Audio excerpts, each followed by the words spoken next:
আজ হলো রবিবার, আর রবিবার সকালে ঘুম থেকে উঠে আমার মেন কাজ হলো বেডশিট চেঞ্জ করা। সপ্তাহে 2 থেকে 3 দিন বেডশিট চেঞ্জ করা হয়। আর যেহেতু ছুটির দিন, আমি কাজ করার সাথে সাথে সুরজিৎ আমার কাজের কিছুটা অংশ ভাগ করে নেয়।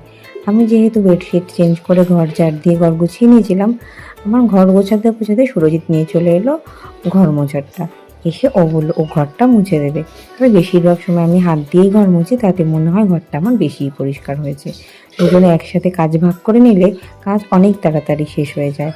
আর সারা দিনের ব্যস্ততার পরে এটাই তো হলো আমাদের একমাত্র শান্তির জায়গা।